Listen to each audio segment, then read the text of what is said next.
Hello everyone, welcome back to MLS Moves. Please make sure you like this video down below and subscribe to the channel if you are new. Once we hit 5,000 subscribers, we'll be celebrating with a special jersey giveaway. 2 lucky subscribers will have the chance to win a jersey of their choosing. Whether you're a diehard fan or you're just joining the fun, this giveaway is our way of saying thank you for your support. So spread the word, hit that subscribe button, and let's reach our goal by the end of July. Now, back to the video. So Patrick Vieira has been the subject of the U.S. men's national team, that he is the leader in the house to be the next U.S. men's national team manager. And I've also had people reach out to me telling me that at this point, it would be shocking if he was not the next manager. Now, a lot of people are going to say that this is a controversial hire, that they're not sold on him. There's a lot of question marks with Patrick Vieira. I'm going to break down some of the pros, the cons of hiring him, and kind of go over a little bit of his record as a manager at the club level. Now, one of the things about Patrick Vieira is he has never coached at the international level. He has only managed at the club level. He's obviously a legendary player, but how does that translate to coaching? There's been several managers, especially in the Premier League, who were great players but failed as managers. You know, Frank Lampard, Steven Gerrard, is just to name a few. So how will Patrick Vieira fit as the U.S. men's national team manager? Like I said, at this point, from what I'm hearing and what other people are reporting, he is the favorite. It would be shocking if he was not the next manager at this point, because he checks some of the boxes that the U.S. Soccer Federation is looking for in their next manager. So first thing about Patrick Vieira, he coached at New York City FC in MLS. Okay. He had a 44% win percentage, and he took over for Jason Kreis after New York City FC's expansion season, where it was a total disaster and they failed to qualify for the playoffs. He quickly turned them around, and they were a team competing in the playoffs. They made the playoffs each of his first couple seasons, or his first 3 seasons at New York City FC. But there was still a lot to be desired. And I'll give you an example. When he played Jesse Marsch and the New York Red Bulls, Hudson River Derby, they got their plot cleaned. Okay. And in the 8 matches or 9 matches that Patrick Vieira and Jesse Marsch played each other in the Hudson River Derby, Patrick Vieira won 3 matches, lost 5, and had 1 draw, including in their inaugural match against each other, right? Not the inaugural match between both teams, just the inaugural match for Patrick Vieira, his debut in the Hudson River Derby. They lost 7-0. 7-0 to Jesse Marsch's Red Bulls, which is definitely a cause for concern. That's alarming. You know, that he was the first manager to beat the New York Red Bulls for New York City FC, but he lost more times than he won. And the thing about Patrick Vieira is that his most successful stint as a manager was in MLS, because after coaching at New York City FC for 2.5 years, he made the move to Nice in France, where he had a 39% win percentage, failed. Now, people say Nice is not necessarily the most glamorous job, and it's a tough job to win at, but he had a 39% win percentage, and he got fired from Nice. And there was rumors that he was going to come back to MLS after his failure because he wanted to come back to the league. Well, he got his second job. He got a job in the Premier League with Crystal Palace. Now, this is where it gets interesting. So Patrick Vieira replaced Roy Hodgson as the manager at Crystal Palace. Now, Roy Hodgson had a win percentage of 31% in his stint prior to Patrick Vieira taking over Crystal Palace. Okay. He was the coach there for 4 years. I think he managed close to 162 games, and he had a 33 or 31% win percentage. Okay. Patrick Vieira was the manager almost 2 seasons at Crystal Palace, and his win percentage was 29%. 29%. Now, winning with a mid to low table team in the Premier League is a challenge in itself. Okay. I understand that. I'm not saying he needed to have like a 40% win percentage. That's unrealistic with a team like that. Okay. That's unrealistic. But a good manager with a team of that quality should have anywhere between 31 to a 33, 34% win percentage. That's what a good manager would have. A bad manager is obviously going to be in that 25 to 30 range because they're just not good and they have a bad team. He's not elevating his players. Roy Hodgson, who a lot of people think is one of the most overrated managers in English soccer history, had a better win percentage before Patrick Vieira, who Patrick Vieira replaced. Well, Patrick Vieira gets fired. Roy Hodgson replaces Patrick Vieira again, or doesn't replace him again, but replaces him, gets his old job back, right? And in his second stint with Crystal Palace, he had a win percentage of 33%. So in both tenure or both stints with Crystal Palace, Roy Hodgson had a better record before Patrick Vieira took over and a better record after Patrick Vieira took over. So Roy Hodgson had a more successful stint at Crystal Palace. Now, Patrick Vieira got another job in the French league with Strasbourg. Okay. Now, he had a little bit more success here. He 36% win percentage. And I don't think he was necessarily going to conflicting reports saying he was on the hot seat. I don't know. Maybe if he started off slow and there's a chance he would have got fired early in the season. But him and Strasbourg agreed to part ways, mutual termination of their deal. Okay.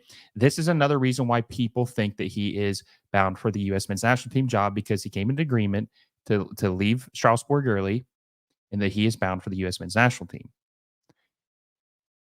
So I say all that to say this. His most successful stint as a manager, I said New York City FC 44%, Nice 39% win percentage, Crystal Palace 29% win percentage, and Strasbourg 36% win percentage. His most successful stint as a manager was at New York City FC. So if we're basing this off of his most successful stint, which was New York City, he wouldn't even be a top 5 manager in MLS right now. His winning percentage was nothing flashy. He never won a trophy at New York City FC. The first manager to win a trophy there was Ronnie Dyla, was the first person to win an MLS Cup. And some people believe Dome Tarrant, who took over for Patrick Vieira when he left, was actually a better manager than Patrick Vieira at New York City. So if his most successful stint as a manager is in MLS and he hasn't won any trophies, why would you hire him over Wilfried Nancy, who has a above 50% win percentage and has won an MLS Cup, has done something in the Champions League in CONCACAF? Why would you hire him over that? Wilfried Nancy has proven more at the coaching level. Yes, obviously Patrick Vieira has coached in Europe, but he hasn't done anything there. He hasn't won any trophies. He has honestly had one club on the brink of relegation. How is that more accomplished than what Wilfried Nancy's done, if that's what we're going for, right? Now, if Patrick Vieira was Joe Schmo, if he was just a generic coach who didn't have a prestigious playing career, he wouldn't even be in the conversation for this job. It's because of who he was as a player is why he's even being entertained for this job. Because JT Batson and Matt Crocker have said from the start that they want to hire a big name for this job for 2026. Because when people come here, everybody's eyes are on the national team and watching the World Cup. They want to have a figure at top who is going to, catch people's attention, who they're going to know. And Patrick Vieira is going to do that, right? Patrick Vieira is going to do that because people know who he is. So he does check the box for name recognition, okay? But he is a very unproven manager. Now, some people say, well, listen, some managers who are bad at the club level are good at the international level. It's just a different ball game. And some managers who are good at the international level are bad at the club level. Very rare they get at both. You find a manager that's good at both. One example is Hervé Renard saying that he is not necessarily a good club manager, but he is a good national team manager. I just have a lot of doubt. I'm skeptical about Patrick Vieira just because I haven't seen enough of him as a manager as much as a player. Now, I say all that to say this, okay? Patrick Vieira is one of the best players at his position, and at least, if not in history, at least in his generation, okay? He has won several trophies as a player. He has a commanding presence as a player and as a manager.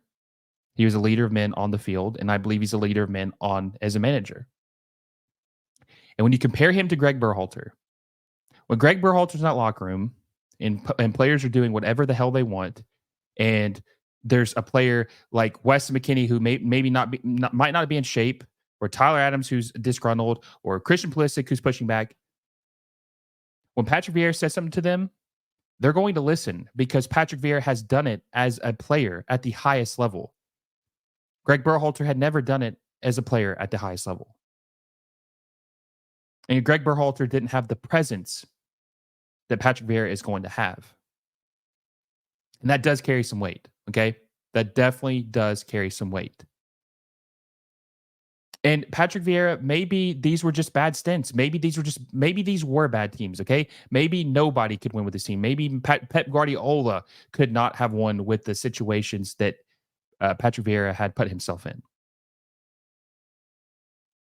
He's still a relatively young coach. He's only 47, 48. I mean, it's not like he's past, he's still relatively young for a coach at least. He's coached MLS before, so he obviously knows a little bit about the American market. He's got the European experience. He was a great player. So if you look at all these lists, it does put him in kind of a unique situation. There's not a big name who's coached MLS, who's coached the international level, and would be interested in this job. There's none of these. There's no coach that would check all those boxes like Pat Vieira. Okay, so that puts him in a unique situation. I'm going to give him a chance. Okay? And I've been really thinking about this. I've had some discussion with friends. And even if he's not necessarily the hire that we all wanted to make, and there's coaches that we would have picked over him, he does give me a little hope because of what he was able to do in his presence, what he was able to do as a player, hopefully transitioning, playing under Arsene Wenger his whole career, mostly. Maybe being able to transition some of that when he gets a good opportunity, and the presence and the respect that he will get from these players. And I think he will be able to push these players like Greg Berhalter was unable to do. And I'm going to give him a chance. We fired Greg Berhalter. All of us were calling for that for years, okay? And we thought it wasn't going to happen. Even after being grouped, there was some doubt that that was actually going to come to fruition. But we did fire Greg. The Federation listened to us. They fired Greg. And Patrick Vieira is going to be in a unique situation, okay? He's going to be leading the helm most likely in the most important 2-year cycle in our soccer history of this country. I'm going to give him a chance. I like his system. I like what he's been able to do. At least there were some things he did in New York City that I did like, because New York City was an absolute dumpster fire when he took over, and he was able to make them respectful with some of the player acquisitions like Maxi Morales, Alex Callens, Alex Ring. There were several players that they got that he was able to help turn that team around. And I'm going to give him a chance. Because if they want a big name, he is probably the biggest name that we could actually hire realistically, because we weren't hiring Jurgen Klopp. We're probably not going to hire Poch. So this is kind of like something, like I said, checks all the boxes. It gives him the big name. It satisfies the MLS coach or in history, or with coach experience in MLS. Coach at international level, at least the club level. I think that this could work. And look, it might not work. I'm not gonna say that it's a perfect hire. It's not, like I said, our first choice, but I could see a scenario where it looks good. Okay, and here's gonna be an interesting thing. I mentioned this earlier. I mentioned the Jesse Marsh rivalry when they were both at the New York clubs. It's because Jesse's gonna be coaching Canada, so we're gonna see Patrick Vieira versus Jesse Marsh once again. U.S. men's national team, though, versus Canada. Who is the better manager? And that is one thing that did concern me a little bit, because anytime that they did face each other, Jesse Marsh normally outclassed Patrick Vieira. But who knows? Maybe Patrick Vieira, in a different circumstance, will be better. And so I'm starting to come around to it. I don't know if I'm talking myself into it. I'm going to give him a chance. I don't know if you guys are going to. But, at least we're in a new era, and everything that we have known and that's wrong with the U.S. soccer, this is complete opposite. We're not hiring an establishment pick like Sharundalo or Greg Vanny or Jim Curtin. We're hiring someone from the outside. He's coached MLS, but he's from the outside. He has nothing to do with the U.S. Soccer Federation. Nothing. No ties. So it is different in a sense, and it's kind of like their own spin on it. And I think it could possibly work out. And I'll be interested to see. I'm starting to get excited, and we're free. We're finally moving past the Greg Berhalter era, and this is definitely a different direction. Now, some of us have joked and said this might be the French Greg Berhalter, but I definitely think he's better than Greg Berhalter because Greg Berhalter just had no personality, no fire. He's stubborn in his tactics. He didn't hold his players accountable, and at the very least, we can say Patrick Vieira is better than him in all those areas. So I want to know what you guys think. Do you like the hire? Would you be satisfied with the hire? Are you going to boycott the national team from if they do make this official? What are your guys' feelings on Patrick Vieira as the next U.S. men's national team manager? Um, was there someone else you guys thought we could have gotten realistically over him? I like I said, I'm coming around to it. I'm going to give him a chance. And I can't wait to see what happens and how fast this gets done and go into the next phase of the U.S. men's national team and see what we can do for the 2026 World Cup. So, guys, make sure you like this video. Subscribe to the channel if you haven't. We're getting very close to 4,000 subscribers. We're less than 200 away. I think we're around like 170 subscribers away from 4,000. So make sure you subscribe if you haven't already. Hit the little bell notification so you never miss one of my videos. And until next time, I will see you all soon.